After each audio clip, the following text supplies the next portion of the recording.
네, 성도 여러분, 하루 동안 평안하셨습니까? 2022년 11월 11일 금요일 새벽 기도회를 시작하겠습니다. 오늘 저희들에게 주신 하나님의 말씀은 다니엘서 5장 1절부터 16절까지 말씀입니다. 다니엘 5장 1절부터 16절까지 말씀 제가 봉독해 드리도록 하겠습니다. 벨사살 왕이 그의 귀족 1000명을 위하여 큰 잔치를 베풀고 그 1000명 앞에서 술을 마시니라. 벨사살이 술을 마실 때에 명하여 그의 부친 느부갓네살이 예루살렘 성전에서 탈취하여 온 금, 은 그릇을 가져오라고 명하였으니 이는 왕과 귀족들과 왕후들과 후궁들이 다 그것으로 마시려 함이었더라. 이에 예루살렘 하나님의 전 성소 중에서 탈취하여 온 금그릇을 가져오매 왕이 그 귀족들과 왕후들과 후궁들과 더불어 그것으로 마시더라. 그들이 술을 마시고는 그 금, 은, 구리, 쇠, 나무, 돌로 만든 신들을 찬양하니라. 그때에 사람의 손가락들이 나타나서 왕궁 촛대 맞은편 석회벽에 글자를 쓰는데 왕이 그 글자 쓰는 손가락을 본지라. 이에 왕의 즐기던 얼굴빛이 변하여 그 생각이 번민하여 넓적다리 마디가 녹는 듯하고 그의 무릎이 서로 부딪힌지라.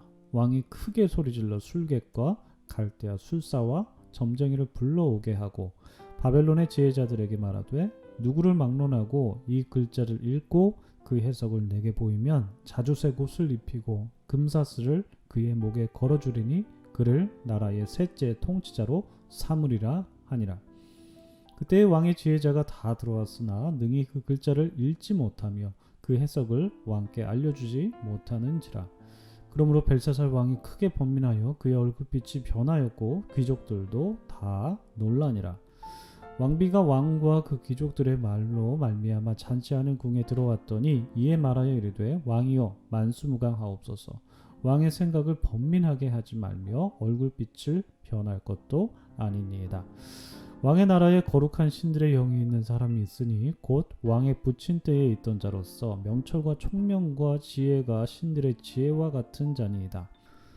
왕의 부친 느부갓네살 왕이 그를 세워 박수와 술객과 갈대아 술사와 점쟁이의 어른을 삼으셨으니 왕이 벨드사살이라 이름하는 이 다니엘은 마음이 민첩하고 지식과 총명이 있어 능히 꿈을 해석하며 은밀한 말을 밝히며 의문을 풀 수 있었나이다. 이제 다니엘을 부르소서. 그리하시면 그가 그 해석을 알려드리리이다 하니라. 이에 다니엘이 부름을 받아 왕의 앞에 나오매 왕이 다니엘에게 말하되 내가 나의 부왕이 유다에서 사로잡아온 유다 자손 중에 그 다니엘이냐.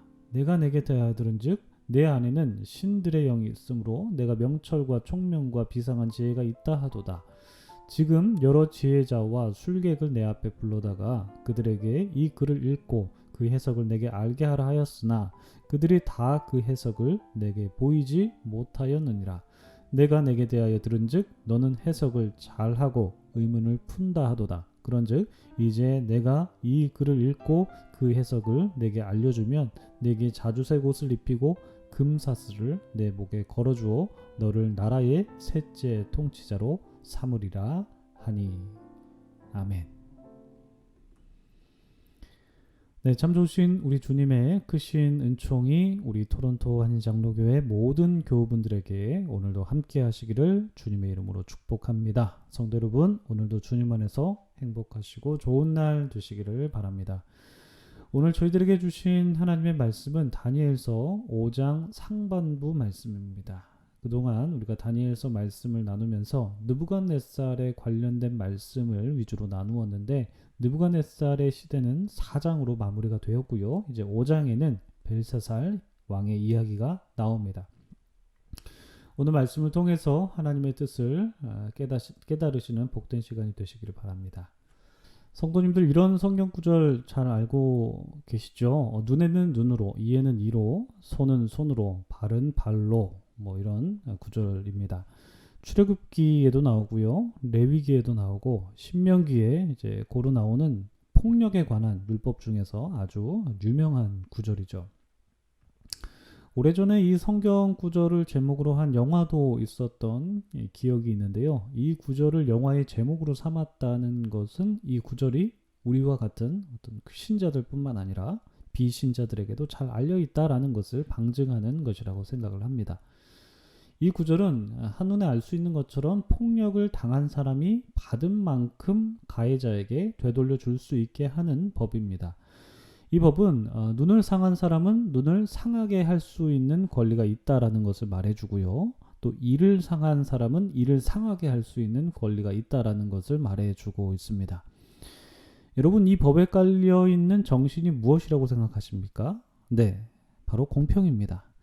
하나님께서는 재판장이 판결을 할 때 부자라고 두둔하지 말고 가난하다고 해서 편을 들지 말라고 하셨던 만큼 이 법적인 판결을 내릴 때 반드시 공평해야 한다라는 것을 강조해서 말씀하셨는데, 그 공평의 원칙이 폭력에 관한 법에서도 흐르고 있다라고 볼 수가 있습니다. 즉, 이 폭력에 관한 법은 강한 사람이나 약한 사람에게 동일하게 적용이 되고요. 부자와 가난한 사람에게도 동일하게 적용이 됩니다. 따라서 강한 사람이 약한 사람에게 폭력을 행사한다면 약한 사람이 강한 사람에게 받은 만큼의 폭력을 행사하는 권리가 주어진다라는 것이죠. 마찬가지로 부자가 가난한 사람에게 폭력을 행사한다면 가난한 사람도 부자에게 받은 만큼 되갚아 줄 수 있는 것입니다. 즉, 이 법은 약자에게 함부로 폭력을 행사할 수 없다라는 것이 보이지 않게 깔려 있다는 것이죠. 약자라고 함부로 대할 수 없고 힘이 없다고 해서 그 사람에게 폭력을 행사할 수 없다는 것입니다. 그러나 오늘 본문에서는 왕이라는 권위를 이용해서 그 권력으로 폭력을 행사하는 사람이 나옵니다. 누굽니까? 바로 벨사살입니다. 오늘 본문을 보시면 그가 약자들에게 물리적인 폭력을 행사하는 것이 나오지는 않습니다. 그렇지만 바벨론이 포로로 잡아왔던 유다인들의 성전 기물을 술잔으로 삼고 하나님을 조롱하면서 우상을 숭배하는 모습을 보이고 있죠. 그의 이런 행동은 유다인들에 대한 물리적인 폭력은 아닙니다만 유다인들이 신성시하는 성전 기물을 유린하였다는 점에서 벨사살은 유다인들의 신앙에 폭력을 가했고 그들의 정신에 폭력을 가했고 그들의 영에 폭력을 가한 것은 틀림없는 사실이었습니다. 바벨론의 포로로 잡혀온 유다인들은 약자들이었습니다. 포로니까 당연히 약자들이죠. 그러나 바벨론 벨사살 왕은 이런 약자들의 신앙을 조롱하면서 그들에게 정신적인 폭력을 무참하게 행사하였던 것입니다. 유다인들에게 성전 기물이 무엇입니까? 하나님의 영이 담겨있는 아주 신성한 것이었고 그들은 이 성전 기물을 만들기 위해서 하나님께 헌신하는 마음을 담은 헌물을 드렸고 또한 하나님의 영이 깃든 사람들을 선별해서 이 성전 기물을 만들었습니다. 정말 지극정성을 쏟은 것입니다. 그렇지만 벨사살 왕은 유다인들의 신앙과 마음이 담겨있는 이 성전 기물에 대해서 아주 무참한 폭력과 유다인들에게 씻을 수 없는 상처를 입게 한 사람임에 틀림이 없습니다. 즉 벨사살은 세상 권력을 이용해서 약자들에게 무참하게 폭력을 행사했고 그는 이러한 폭력에 둔감했습니다. 그는 그의 폭력이 폭력인지 아닌지도 구분하지 못했다라는 것이죠. 그는 세상 권력에 취해서 하나님을 조롱했고 약자들에게 씻을 수 없는 상처를 입혔지만 하나님께서는 아주 기적적인 방법으로 그에게 심판을 고지하셨습니다. 손가락들이 나타나서 벽에 글자를 쓰는데 그것을 본 벨사살은 얼굴빛이 변했고 무릎이 서로 부딪히면서 두려움에 빠졌습니다. 그래서 그는 그 벽에 쓰인 글자의 뜻을 알고자 바벨론의 술사들을 불렀지만 아무도 그 글자를 읽지도 못했고 당연히 해석도 못했습니다. 그래서 벨사살 왕은 번민하게 되었죠. 이제 내일 본문에서는 다니엘이 그 내용을 해석하게 되는데 벨사살에게 있어서 다니엘은 어떻게 보였을까요? 13절 하반절에서 벨사살은 다니엘을 네가 나의 부왕 유다에서 사로잡아온 유다 자손 중에 그 다니엘이냐? 라고 물으면서 다니엘을 포로 중에 한 명으로 그냥 본 것입니다. 벨사살에게 있어서 다니엘은 그냥 약자로 보였다라는 증거죠. 벨사살은 권력을 휘두르며 약자였던 유다인들이 소중하게 여긴 성전 기물을 아주 하찮게 여겼지만 하나님께서는 유다인인 다니엘에게 명철과 총명을 주셔서 오히려 벨사살이 다니엘을 의지하게 하는 상황으로 바꾸어 주십니다. 여러분, 성경이 말하고 있는 주된 메시지 중에 하나는 강자가 폭력을 휘두르고 세상을 정복할 것처럼 보이지만 하나님께서는 반드시 그 사람을 심판하신다는 것입니다. 이는 세상을 다스리시는 자는 세상의 권력을 지닌 자가 아니라 바로 공의로운 하나님이시라는 것입니다. 세상에서는 강자가 약자에게 폭력을 휘두르고 부자가 가난한 사람에게 폭행을 일삼지만 하나님께서는 그것을 두고 보고 계시지 않으십니다. 하나님께서는 눈에는 눈, 이에는 이라는 법에 흐르는 그 공평의 원칙을 아주 중요하게 여기시기 때문에 하나님은 약자를 보호하십니다. 이제 하나님은 다니엘을 통하여서 벨사살을 향한 심판의 메시지를 선언하게 하실 것입니다. 벨사살은 더욱더 두려워하게 될 것이고 그가 두려워할수록 하나님의 공의는 더욱더 굳건하게 설 것입니다. 여러분, 우리는 사람들의 권력을 두려워하는 것이 아니라 하나님의 공의를 신뢰해야 합니다. 비록 우리의 삶에서 악한 자들이 승승장구하는 것처럼 보이지만 우리가 다니엘처럼 신실하게 하나님을 붙들며 살아간다면 하나님께서는 우리에게 총명과 지혜를 주실 것이고 우리는 공의로우신 하나님의 도구로 쓰임받게 될 것입니다. 바라기는 저와 우리 모든 토론토 한인장로교회 성도님들께서 불의한 권력 앞에서 좌절하지 마시고 다니엘을 통해서 공의를 이루시는 하나님을 신뢰하시면서 살아가시는 모든 분들이 되시기를 주님의 이름으로 축복합니다. 기도하겠습니다.